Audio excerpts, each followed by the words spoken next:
Good morning students, welcome to BRG YouTube channel. BBA second year student HRM subject के आज के इस class की टॉपिक्स को आज हम जो डिस्कस कर रहे हैं बेसिकली इस क्लास में हम लोग एक्ट्स को डिस्कस करेंगे, जैसे कि जो एग्जाम पॉइंट ऑफ व्यू से भी इम्पोर्टेंट है मिनिमम वेजेस एक्ट, क्योंकि इससे पहले क्लासेस में हमने वेजेस के कॉन्सेप्ट को, कंपोनेंट्स ऑफ वेजेस को डिस्कस किया है। तो मिनिमम वेजेस एक्ट 1948, इसके बाद एक और एक्ट है जो इसी लेक्चर में हम लोग आगे डिस्कस करने जा रहे हैं। तो बेसिकली आज की इस क्लास को स्टार्ट करते हैं। स्टार्ट करने से पहले मैं आपको इंस्ट्रक्ट कर दूं कि अगर आपको कहीं भी कोई कंटेंट की प्रॉब्लम है तो आप कमेंट सेक्शन में मेंशन करें। ऑडिबिलिटी इशू अगर आपके साथ है तो ईयरफोन्स के साथ आप वीडियो को सुने, उसके बाद भी अगर कोई प्रॉब्लम है तो आप कमेंट सेक्शन में मेंशन कर सकते हैं। वीडियो को, कंटेंट को समझने के लिए लेक्चर को पूरा अटेंड करना है, लास्ट तक उसको सुनना है, समझना है। और इसके साथ साथ आपके लिए हम लोग इस लेक्चर्स के जो कंटेंट है इसको वीडियो की लिंक के साथ अटैच कर देंगे, जिससे कि आप वर्ड टू वर्ड इन्हें फॉलो कर सकें। तो चलिए सबसे पहले स्टार्ट करते हैं मिनिमम वेजेस एक्ट 1948। ये एक्ट कैसे स्टार्ट हुई, इस एक्ट के क्या प्रोविजंस हैं उसको हम लोग डिस्कस करते हैं। इन अ लेबर सरप्लस इकोनॉमी, कोई भी ऐसी इकोनॉमी, जैसे अगर हम इंडिया की बात करें तो इंडिया भी अपने आप में एक लेबर सरप्लस इकोनॉमी है जहां पर लेबर की अवेलेबिलिटी इजी होती है।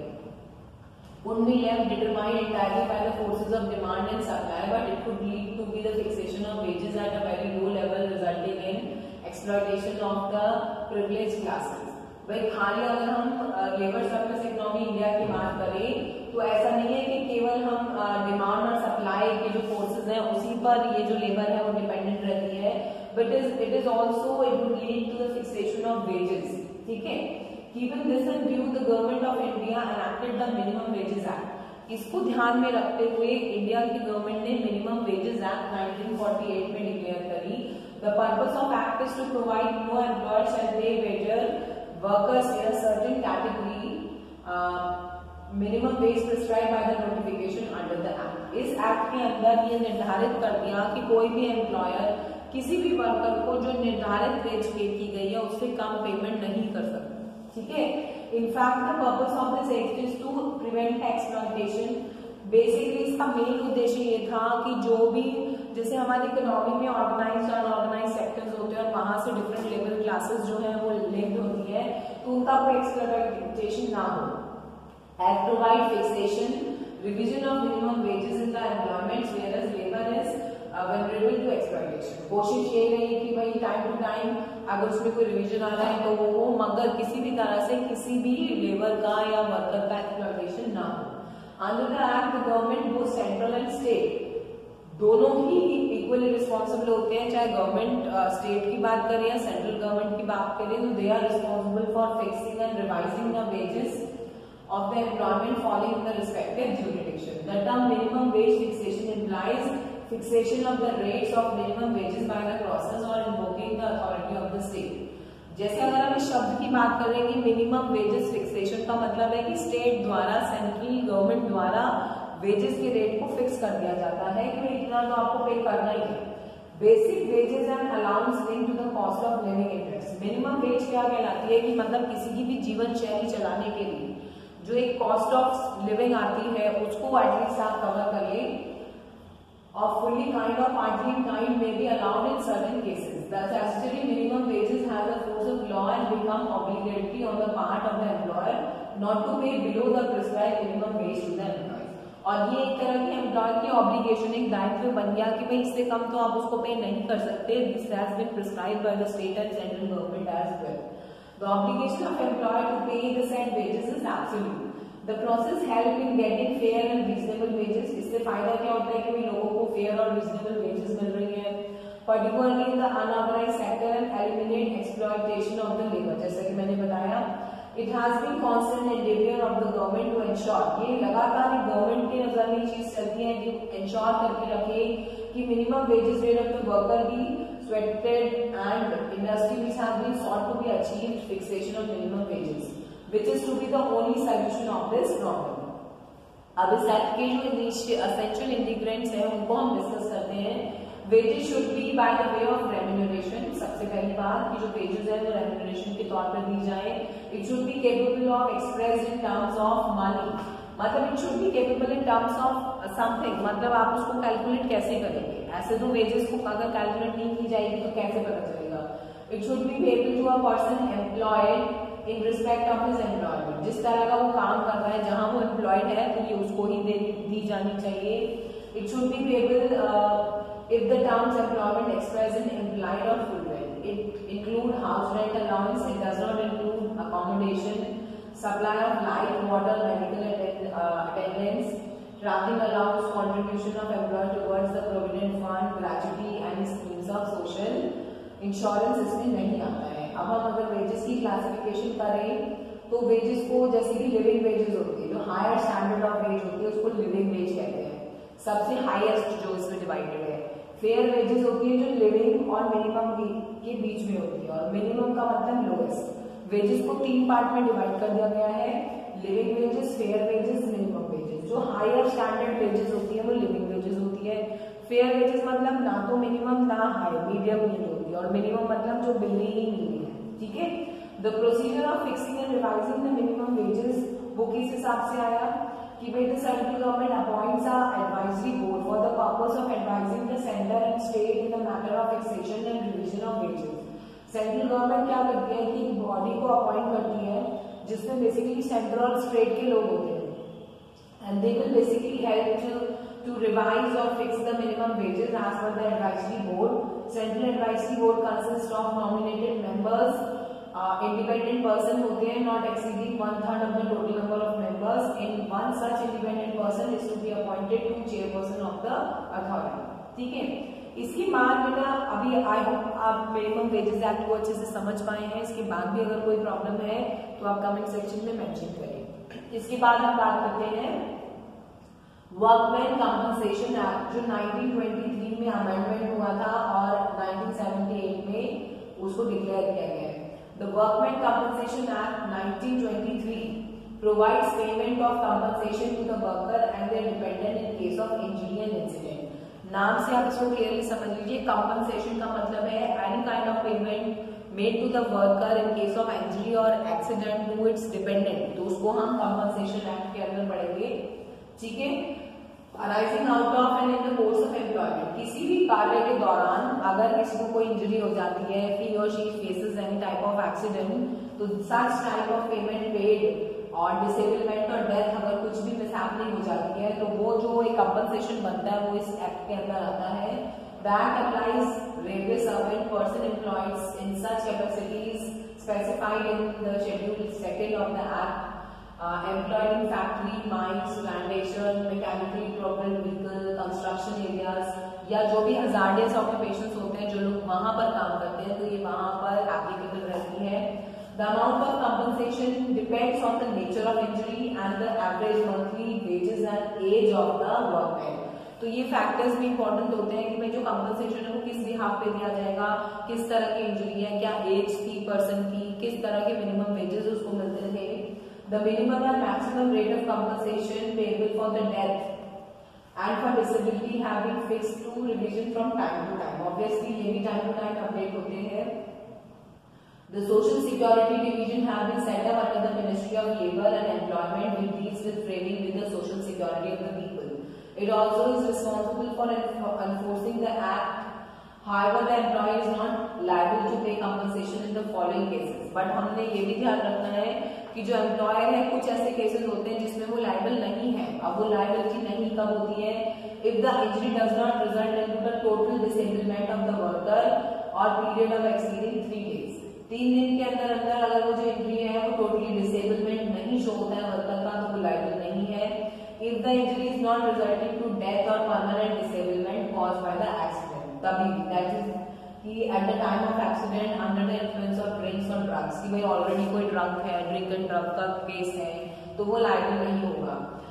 Wilfully disobedience of the worker, के मना करने के बाद भी अगर आपने अनसेफली कोई काम किया है तो उसके लिए भी एम्प्लॉयर लायबल नहीं है।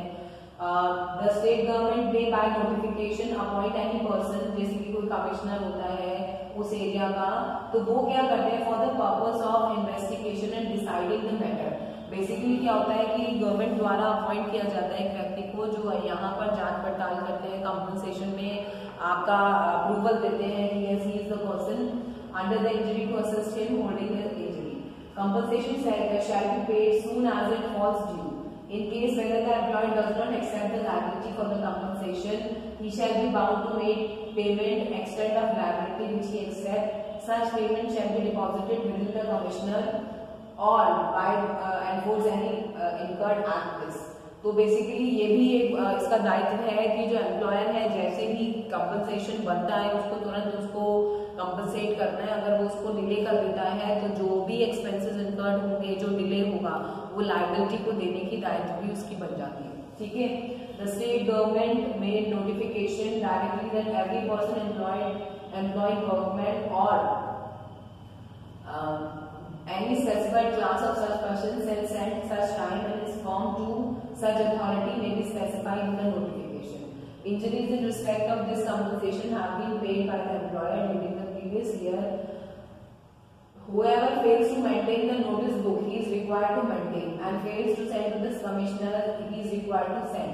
ये भी ध्यान रखना है कि भाई जो भी कंपनसेशन आप लास्ट ईयर पे कर चुके हैं तो उसकी एक कॉपी आपको उसको भेजनी है। अगर आपने नहीं भेजी है तो you are required to send it to the commissioner.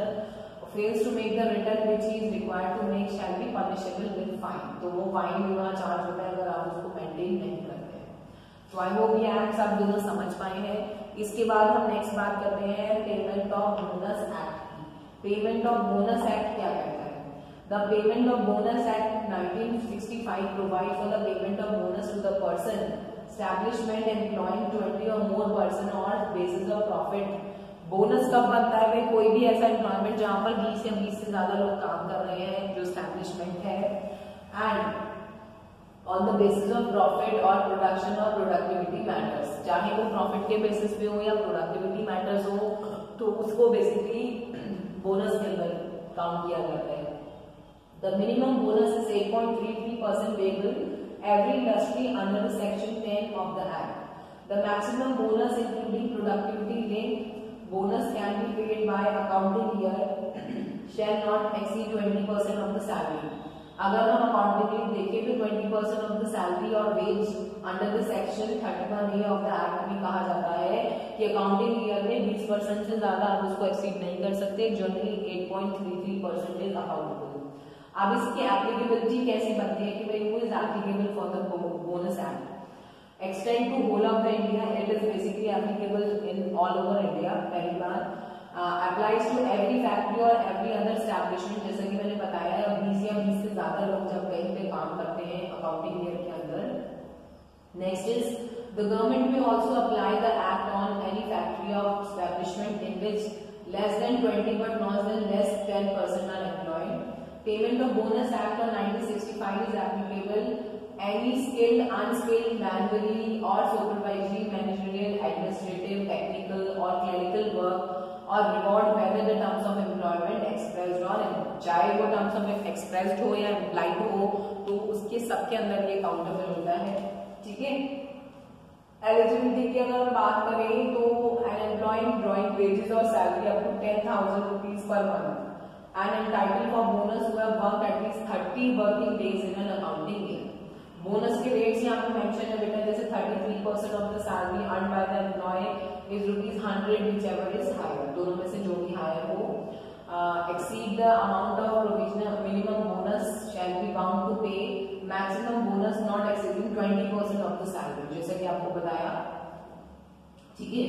उसके बाद हम बात करते हैं डिसिप्लिन एंड ग्रीवियंस हैंडलिंग। ये एक थोड़ा डिफरेंट टॉपिक है इन एक्ट्स के अलावा। अब तक हमने जो एक्ट्स डिस्कस करी है, minimum wages act, workman compensation act, payment of bonus act. इसके बाद हम बात करते हैं discipline and grievance handling procedure. बहुत छोटे और सिंपल टॉपिक्स हैं जिसको मैंने आज कोशिश की है कि कंबाइन करके आपको बता पाऊं।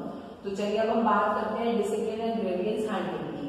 Grievance may be any genuine or imaginary feeling of dissatisfaction or injustice which an employee experiences about his job and its nature, about the management policy or procedure। किसी भी तरह की कोई भी ऐसी डिससेटिस्फैक्शन से संबंधित फीलिंग जो किसी एम्प्लॉय ने बेसिकली महसूस की है मैनेजमेंट की पॉलिसी, नेचर या जॉब नेचर की वजह से, express by the employee brought to the notice to the management. जब वो उसको मैनेजमेंट की नोटिस में लेकर आ रहा है तो such type of feeling is basically known as grievance। Grievance take the form of collective dispute which may or not resolve. Basically छोटे छोटे ग्रीवियंस क्या होते हैं, बड़े डिस्प्यूट्स बन जाते हैं जिनको रिजॉल्व करना बहुत जरूरी है। And also they will lower the moral and efficiency of the worker. Obviously बात है, जब किसी के अंदर ऐसी गट फीलिंग आ रही है, he is not satisfied with the work, with the nature of the job और with the policies of the management, तो उसका मोरल कम हो जाता है, एफिशिएंसी कम हो जाती है, फ्रस्ट्रेशन, डिससैटिस्फैक्शन, वर्क में इंटरेस्ट खत्म हो जाता है, एब्सेंटिज्म बढ़ जाता है। तो ये सब चीजें लोग सामने फेस करने लगते हैं। In short, grievance arises when the employee expectations are not fulfilled from the organization. Simple सी बात है कि भाई ग्रीवियंस कब होता है कि जब लोगों की जो एक्सपेक्टेशंस है वो पूरी नहीं हो पाती है, तो that is basically the reason of grievance.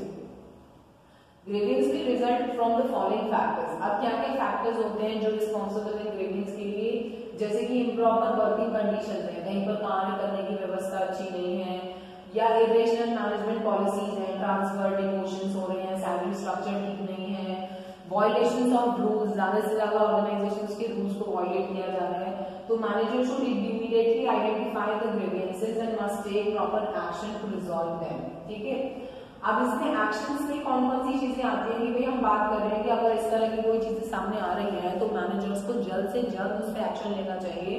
तो वो कौन कौन से एक्शंस हैं जो वो परफॉर्म कर सकते हैं, जैसे कि quick action, as soon as the grievance arises उसको तभी रिसॉल्व करें। Training must be given to the manager कि वो टाइमली उसको आइडेंटिफाई कर सकें और उनके अंदर वो कैपेबिलिटी हो कि वो क्विक एक्शन के अंदर उसको रिसॉल्व कर सके। Acknowledging grievance, the manager must acknowledge the grievance and put forward the employ as an manifestation of true और real feeling. Acknowledgement by the manager implies that the manager is able to look in the complaint impartially and without any biasness। Acknowledgement का मतलब है कि manager खुद से अपने level पर without any बाइसनेस, बिना किसी भेदभाव के उसको एम्प्लॉय के जो प्रॉब्लम्स हैं, जो ट्रू फीलिंग्स हैं उनको समझे और उसको उसका एक रास्ता निकालने की कोशिश करे, तो that is also one of the reason. Next is gathering fact, तो manager should also gather sufficient fact. A record of such factor must be maintained so that it can be used in later stage। भाई जितना ज्यादा facts आप इकट्ठा कर सकते हैं वो भी आपके लिए जरूरी है। Examine the causes of grievance, अभी क्या रीजन है, क्या वजह ऐसी रही जिसकी वजह से डिससैटिस्फैक्शन आया, तो वो भी आपको एग्जामिन करने जरूरी है। Decision, after identifying the causes decision is very much important कि भाई आप फ्यूचर में ऐसा ना हो, दोबारा चीजें रिपीट ना हो, तो आप टाइम उसको डिसीजन उसमें लें। Execution and review, the manager should execute the decision quickly. आपने जो निर्णय लिया उसको एग्जीक्यूट करना है, you need to do it now, and उसके बाद आप उसका रिव्यू करें कि वो प्रॉपर्ली सॉल्व हुआ है कि नहीं हुआ है। तो ये सब प्रोसीजर के अंदर आता है, आई होप आप इसको समझ पाए। तो this is basically all about grievance handling. अब हम जो नेक्स्ट टॉपिक डिस्कस करेंगे that is also a very interesting and short topic, that is trade unions. कि भाई टाइप्स ऑफ ट्रेड यूनियंस, हम सब ने सुना है ट्रेड यूनियंस होती है ऑर्गेनाइजेशंस में, जो बेसिकली क्या होता है कि एम्प्लॉयज की एक यूनियन होती है, एम्प्लॉयज का एक ग्रुप होता है that basically work for the safeguard the rights of the employees. उनकी राइट्स को प्रोटेक्ट करने के लिए सब ग्रुप्स बनाए जाते हैं, उसको बेसिकली ट्रेड यूनियन कहा जाता है। अब ट्रेड यूनियन 4 टाइप की होती है, जैसे कि craft union, these represent worker skill, जैसे प्लम्बर्स हैं, वीवर्स हैं, तो उनकी पर्टिकुलर स्किल्स को हाईलाइट करती है, तो वो क्राफ्ट यूनियंस है। Journal unions is the range of skill level, वो इंडस्ट्री में जितने भी लोग काम कर रहे हैं कोई ना कोई स्किल उनके अंदर है, तो वो जर्नल यूनियन के अंदर आते हैं। इंडस्ट्रियल यूनियन क्या होती है कि जो particular industry, for example those in, जैसे रेलवे इंडस्ट्री है, ऑटोमोबाइल सेक्टर है, तो एक पर्टिकुलर इंडस्ट्री से रिलेटेड वर्कर्स को जो बेसिकली प्रोटेक्ट करती है। व्हाइट कॉलर यूनियन, अब जैसे कि नाम ही है व्हाइट कॉलर यूनियन, तो basically belongs to the national union organisation, for example all India trade congress union है, जो बेसिकली गवर्नमेंट यूनियंस होती है ना, that is white collar unions. This is the oldest and one of the largest trade union in the federation of a country. इसमें basically क्या होता है कि it belongs to international union organisation और affiliated है 150 कंट्रीज से इससे link है। अब हम बात करते हैं रोल्स ऑफ यूनियंस की। यूनियंस क्या है, नंबर ऑफ फंक्शंस, बहुत सारे इसमें फंक्शंस होते हैं। जैसे मैंने आपको सिंपली बताया कि ट्रेड यूनियन का सबसे मेन महत्व कार्य है एम्प्लॉयज की राइट्स को प्रोटेक्ट करना, कि भाई उनका कोई एक्सप्लॉयटेशन ना हो। जैसे कि यहाँ पे कुछ एग्जांपल्स हैं कि भाई ओवर टाइम पेमेंट्स उनको मिल जाए, हॉलिडे मिल जाए, health facilities, maternity, paternity on the circumstances, they may also provide information about the issues for their members. उनको ट्रेनिंग की जरूरत है कि नहीं है, increase in demand of the product produce, तो ये सब चीजें उनको ध्यान रखनी होती है। एंड इसके साथ साथ सिकनेस पे है, अनएम्प्लॉयमेंट पे है, तो गवर्नमेंट की तरफ से जो भी उनको उनके लिए दायित्व है वो पूरा कर रहे हैं कि नहीं कर रहे हैं, उसको देखने का काम ट्रेड यूनियंस का होता है। अब हम बात करते हैं कलेक्टिव बार्गेनिंग, जो भी इसी से जुड़ा है। An individual worker may not have the skill and time and willingness to negotiate with his employer. भाई अकेला चलना बाहर नहीं जोड़ सकता कि भाई एक अकेला वर्कर अपनी विलिंगनेस, अपना पॉइंट नहीं रख सकता। तो कलेक्टिव बार्गेनिंग का मतलब क्या होता है कि worker is likely to have a limited bargaining power, तो ही और she prefers for various rights और इम्प्रूवमेंट इन द कंडीशन। तो वो लोग क्या करते हैं कि वो यूनियन के साथ जुड़ जाते हैं। जैसे कि अगर आपको कहीं का एनवायरनमेंट नहीं समझ आ रहा है, आप चीजों में बेहतर और चाहते हैं कि वहाँ का वर्किंग एनवायरनमेंट अच्छा हो जाए, वेजेस रेट बढ़ जानी चाहिए, या कोई भी एक्सपायरेड रीजन है जो आप अपना रखना चाहते हैं, तो वो लोग क्या करते हैं कि यूनियंस के साथ मिलकर union enables the worker to express their claim through collective bargaining. This process involves negotiation between union officials, group of workers and representative of employees. इसमें 3 लोग जुड़ जाते हैं कि भाई यूनियन है जो उनकी बात रख रही है, वर्कर्स उनके साथ जुड़ गए और वो एम्प्लॉयर से अपनी पॉइंट ऑफ व्यू रख रहे हैं। दे आर कलेक्टिवली नेगोशिएटिंग कि यस ये चीजें हमारी होनी चाहिए, तो वो अकेला जितना नहीं कर पाएंगे, वो यूनियन के साथ मिलकर कलेक्टिवली बार्गेनिंग कर लेते हैं।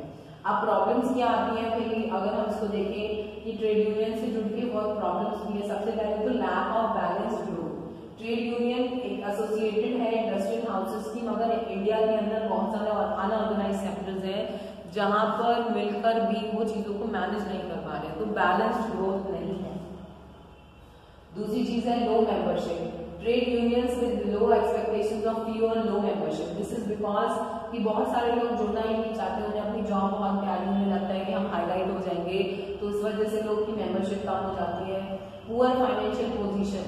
लो मेंबरशिप की वजह से क्या होता है, फाइनेंशियल पोजीशन भी डाउन हो जाती है। जितने ज्यादा लोग होंगे उतना ज्यादा फाइनेंशियली आप बेटर हो जाएंगे, तो ये भी एक इनका प्रॉब्लम है। पॉलिटिकल कंट्रोल तो रहता ही है, कोई भी ट्रेड यूनियन है वो सेंट्रल और स्टेट से जुड़ी रहती है, तो गवर्नमेंट का भी कंट्रोल है, आप उससे बाहर नहीं जा सकते।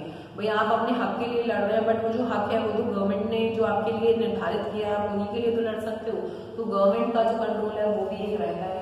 Municipal multiplicity of unions, often there exists more than one unions. ये भी होता है, कई बार क्या होता है कि ऐसा नहीं है एक ही यूनियन है, यूनियन के अंदर जैसे हमने डिफरेंट टाइप्स ऑफ यूनियंस आपको बताई, क्राफ्ट बताई, इंडस्ट्री बताई, तो मल्टीस्पेसिटी ऑफ यूनियंस है, अलग अलग यूनियन से अपनी अपनी बात रखते हैं, तो ये भी एक प्रॉब्लम है। उसके अलावा इंटर यूनियन राइवलरी, कई बार ऐसा भी हो जाता है कि यूनियन के लोगों के अंदर ही आपस में बाइसनेस आ जाती है, भेदभाव आ जाता है, अपने पॉइंट ऑफ व्यू रखते हैं, तो अपने ही ग्रुप के लोगों की बात नहीं सुनते हैं, तो इस तरह की प्रॉब्लम्स भी है जो ट्रेड यूनियन के लोगों को फेस करनी पड़ती है।